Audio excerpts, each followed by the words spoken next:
destination addiction. So it's this idea that we have that when I get here, then I'll be happy.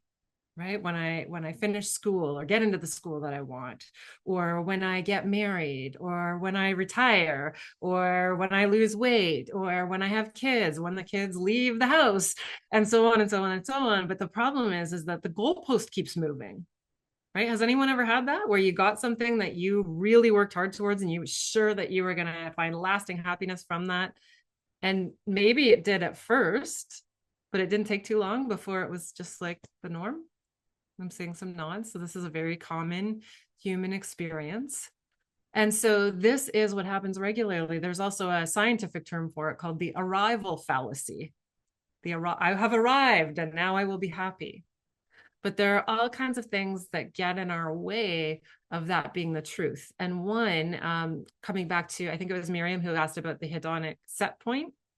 There's also something called hedonic adaptation. And this is something that happens to all of us where as soon as we achieve something good or have a pleasure or something that we enjoy, it does not take long for us to get used to it. It's kind of like when people develop addiction, drug or alcohol use, that you never get the same as the first time, right? Because your body gets used to it. So you start to need more and more to get the same effect.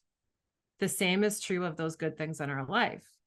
So if you think about, the first time you got a raise and how exciting that was, often we then just start increasing our circumstances to match the wage and we don't notice anymore. It's not that it's bad. We just don't, it's just in the background. And it can happen really, really quickly. This popped in my head when we were in Africa a couple summers ago. I was sort of laughing at myself at the ridiculousness of this because we were on safari looking for different animals. And the first day we saw giraffes everywhere. And I was like enthralled because it wasn't just on safari. You're just driving down the highway and there's giraffes off in the distance. And I'm just pointing everywhere. Oh, there's giraffes. I'm taking pictures of every single giraffe I saw. And then the next day we go on another safari and, we're looking out for other animals. And so the giraffes are coming and the guide was like, do you want us to slow down? We're like, no, we've already seen giraffes. So we're booting along because now we're looking for the lions, right? It took me one day to adapt to giraffes just being normal everywhere. Now, if one walked into my backyard right now, you can bet that I would be taking pictures and pretty excited, but it took a day. And so this happens regularly. Now, the good news is it also happens with bad circumstances. We actually adapt much quicker than we believe we will. If I was to ask right now, and don't answer this, Pat, but Pat, if you can imagine that you would be divorced in a year, how would you handle that?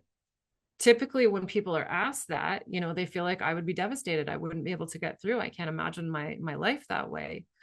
But you ask people who have been recently divorced and they're coping much better than they ever would have anticipated. Maybe not at first, but eventually. So that's another thing about human behavior is they say that here's again the technical term, our affective forecasting, meaning our prediction of how we would emotionally react to something is not very accurate.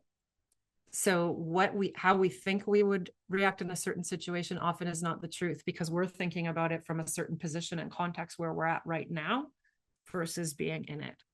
If you ever want to read more about that, Dan Gilbert has written a great book about this. I believe it's called Stumbling Across Happiness, but if you look up Dan Gilbert's research, he's got a lot of fascinating studies around this. So I like to think about circumstances this way too, in terms of how much of a difference it will make to happiness. If your circumstances are in the negatives and you have chronic stressful circumstances, so I'll use money as the example. If you are not making ends meet and you are constantly worried about losing your house, for example, or if my car breaks down, I am not going to be able to fix it, or, those kinds of things, then money will definitely make a difference to your happiness up to about zero.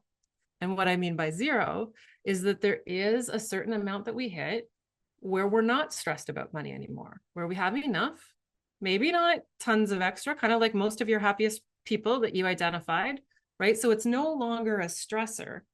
What they find then is that once you hit that amount, whatever it is for you, as wealth continues to increase, happiness may increase slightly, but it's very, very slow. So it's not the best way for us to spend our time if we're wanting to increase happiness when there are other things that would make a much bigger impact.